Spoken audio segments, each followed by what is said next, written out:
वापिस से हम ग्रहों पर आते हैं और हमारा जो नेक्स्ट ग्रह है वो है मंगल। आपको नजर आ रहा है मंगल जो रंग जो है उसका रेड है, क्योंकि आयरन ऑक्साइड की वजह से इसकी जो सतह है उस पर ऑक्सीडेशन हुआ है, काफ़ी अधिक आयरन ऑक्साइड बन गया, जिनको हम सामान्य भाषा में जंग कहा जाता है। रस्ट जिसको कहते हैं, जो लोहे की धातु होती है उस पर हम जानते हैं जब बाहर रह जाए तो जंग या रस्ट लग जाती है। ये जंग और रस्ट वहाँ पर इतनी ज़्यादा मात्रा में ऑक्सीडेशन की प्रक्रिया हुई कि वहाँ की जो सतह है उसका स्वयं का रंग ही रेड हो गया। कुछ विशेषताएं, रेड प्लेनेट के नाम से जाना जाता है क्योंकि आयरन ऑक्साइड की अधिकता की वजह से इसका रंग जो है वो लाल हो गया। मंगल पर यह सूर्य का चौथा सबसे दूरी के आधार पर चौथे नंबर पे है और 7वां बड़ा ग्रह है। मंगल की सतह काफ़ी पुरानी है, क्रेटरों से भरी हुई है और यही कारण है कि यहाँ पर ऑक्सीडेशन काफ़ी अधिक मात्रा में हुआ है। मंगल की एक खास बात और है कि यहाँ पर फ्लूवियल इरोजन के प्रमाण मिले हैं, जलोढ़ अपर्दन, अर्थात कुछ ऐसे प्रमाण हुए हैं जो ये प्रकट करता है कि यहाँ पर कभी कोई द्रव्य प्रवाहित हुआ होगा। हो सकता है वो द्रव्य पानी नहीं रहा हो, लेकिन कोई द्रव, कोई लिक्विड जो है उसके प्रवाह के प्रमाण यहाँ पर मिले हैं। इसी ने वैज्ञानिकों में एक रुचि जागृत की कि कहीं वो द्रव्य पानी तो नहीं, क्योंकि यदि पानी वहाँ उपलब्ध हो जाता है तो शायद पृथ्वी के अलावा कहीं अन्य खगोलीय पिंड पर यदि हम अपनी मानवीय बस्ती बसाना चाहें तो वो मंगल भी हो सकता है। मंगल का वायुमंडल बहुत ज़्यादा विरल है। वायुमंडल में सर्वाधिक मात्रा जो है वो कार्बन डाइऑक्साइड की है। इसकी वजह से भी ये थोड़ा सा मानवीय निवास के लिए उपयुक्त नहीं है।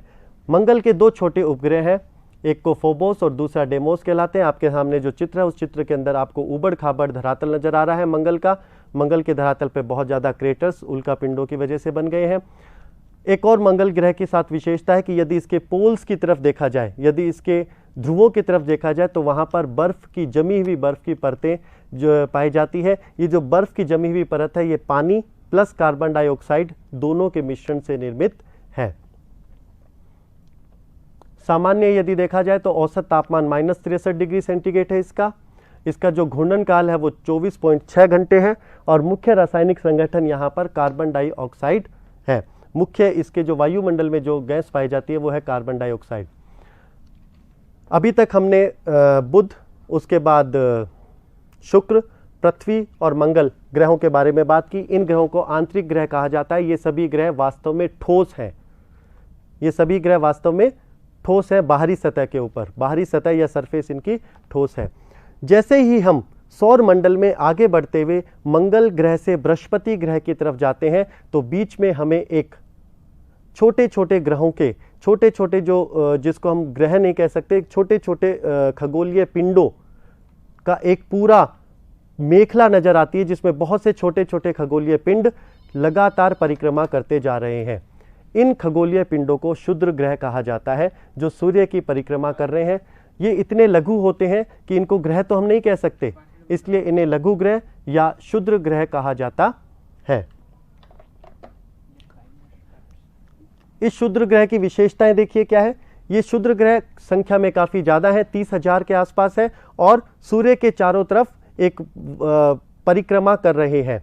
कहां पर मुख्य रूप से पाए जाते हैं? ये मंगल ग्रह और बृहस्पति ग्रह के बीच में एक बैंड, एक मेखला के रूप में आपके सामने चित्र में जो व्हाइट कलर से जो बैंड नजर आ रहा है ये वास्तव में इन्हीं क्षुद्र ग्रहों के द्वारा निर्मित है।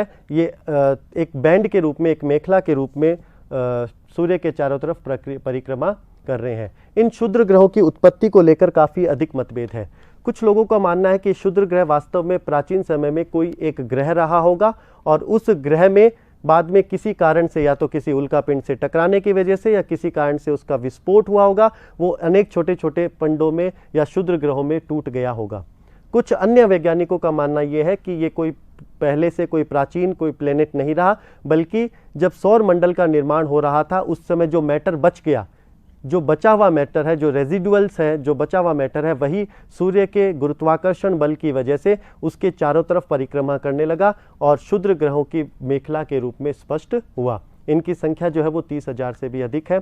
ये क्षुद्र ग्रह कभी कभी इस मेखला को छोड़कर भी सौर मंडल में गति करते रहते हैं। केवल ऐसा नहीं है कि क्षुद्र ग्रह इस मेखला के अंदर ही पाए जाते हैं, अनेक क्षुद्र ग्रह इस मेखला के बाहर भी रहते हैं।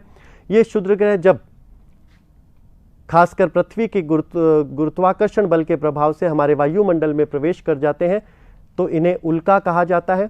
वायुमंडल सघन होता है, घर्षण की वजह से ये जलने लगती हैं, ये गैसीय रूप में परिवर्तित हो जाते हैं और जलने की वजह से चमकदार हो जाते हैं, जो हमें टूटते हुए तारे के रूप में प्रतीत होते हैं। ये टूटते हुए तारे नहीं हैं बल्कि ये उल्काएं हैं, और जब कभी उल्का का आकार इतना बड़ा होता है कि वो पूरा खत्म नहीं हो पाता वायुमंडल में और धरातल तक पहुंच जाता है तो उसे उल्का पिंड कहा जाता है। अगला जो ग्रह है वो बृहस्पति आपके सामने नजर आ रहा है। ये 5वां ग्रह है अगर दूरी के आधार पर देखा जाए, लेकिन सबसे बड़ा, आकार में सबसे बड़ा ग्रह है। इसकी कुछ विशेषताएं देखिए। अभी तक जितने भी ग्रह थे वो उनकी सतह ठोस थी, लेकिन बृहस्पति पहला ग्रह है अगर सूर्य से दूर जाते हुए जाएं जो कि गैस से बना हुआ है। ये और गैस जो है ये इसकी गहराई में जाते जाते इसकी घनत्व बढ़ता चला जाता है। बृहस्पति का 90% भाग जो है वो हाइड्रोजन से और 10% भाग जो है वो हीलियम से मिलकर बना हुआ है। यदि आप बृहस्पति ग्रह को गौर से देखें तो इसके ऊपर कुछ पट्टियां नजर आती हैं। ये बैंड वास्तव में उच्च गति से चलने वाली हवाएं हैं जो एक पट्टिका या मेखला के रूप में चलती हैं।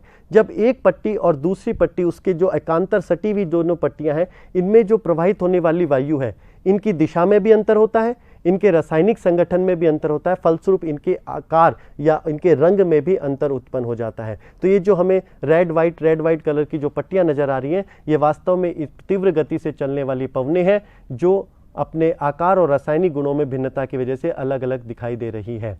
औसत तापमान -121 डिग्री सेंटीग्रेड है। खास बात, इसके 64 उपग्रह है। 64 बृहस्पति के कुल 64 उपग्रह हैं। कुछ उपग्रह जो है उनके नाम आपके सामने है, यूरोपा, ग्रैनमेडी, लो आदि ये उपग्रह जो है वो बृहस्पति के हैं। नेक्स्ट जो है वो सैटर्न, सबसे सुंदर, सौर मंडल का सबसे सुंदर जो उपग्रह है वो है शनि या सैटर्न। बृहस्पति के बाद यदि बढ़ती हुई दूरी के क्रम में देखा जाए तो छठा जो स्थान है वो शनि का आता है। शनि जो है ये भी एक गैसीय उपग्रह है, ये भी गैस से बना हुआ है। इसकी सबसे इंपॉर्टेंट विशेषता इसके चारों तरफ पाए जाने वाले वलय हैं।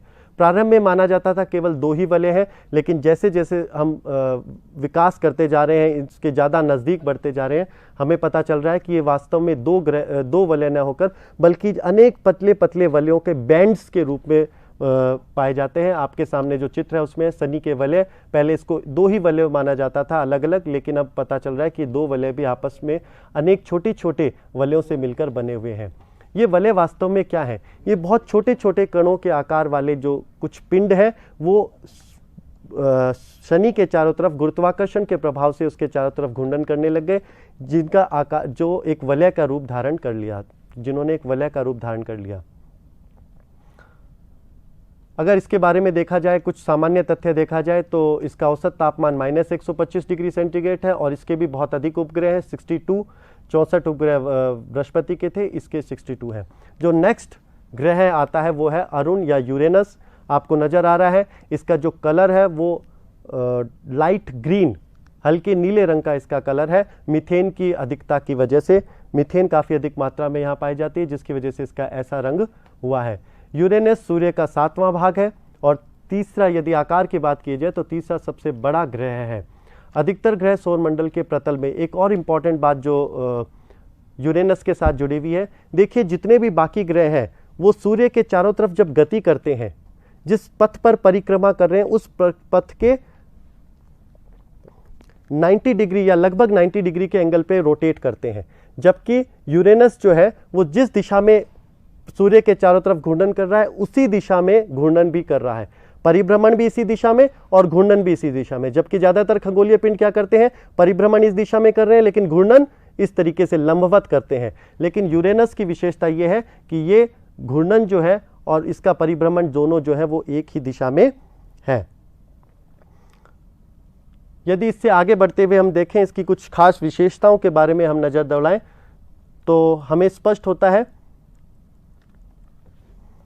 कि जहां अभी तक बृहस्पति और शनि ये दोनों ग्रह जो है वो गैस से बने हुए थे, जबकि ये मुख्य रूप से चट्टानों से बना हुआ है। इसके भी 27 ज्ञात उपग्रह है और मुख्य रूप से हाइड्रोजन से मिलकर ये बना हुआ है। नेक्स्ट ग्रह जो है, जो अंतिम ग्रह है वो है वरुण या नेपच्यून। ये सूर्य का सबसे 8वां, सबसे अंतिम छोर पर स्थित ग्रह है। ये भी यूरेनस की तरह चट्टान और विभिन्न तरह की बर्फ से बना हुआ है। इसमें भी वातावरण में मुख्य रूप से हाइड्रोजन है 83%, और यहाँ पर भी अन्य गैसीय ग्रहों की तरह हवाएं बहुत तीव्र गति से चलती हैं। इस प्रकार से हमने 8 प्रमुख ग्रहों के बारे में अध्ययन किया। कुछ बोने ग्रह भी हैं जो बहुत ज़्यादा इंपॉर्टेंट नहीं है, जैसे प्लूटो, सेडना और सेरेस। इसके अलावा सौर मंडल में सबसे अंतिम छोर पे कूपर मेखला पाई जाती है, जो छोटे छोटे कणों से मिलकर वे ऐसे धूल के या कणों के बादलों के रूप में नजर आती है। ये एक सामान्य परिचय था हमारे सौर मंडल के बारे में। इस सामान्य परिचय की आवश्यकता इसलिए थी क्योंकि यह सारा का सारा सौर मंडल एक परिवार के रूप में है और पृथ्वी उसका सदस्य है। पृथ्वी के ऊपर जो भी घटनाएं घटित होती हैं वो इसका प्रभाव उनके ऊपर पड़ता है, इसलिए इन दोनों के आपस में संबंधों और एक सामान्य परिचय की आवश्यकता थी। यही इस क्लास का मुख्य उद्देश्य था। धन्यवाद।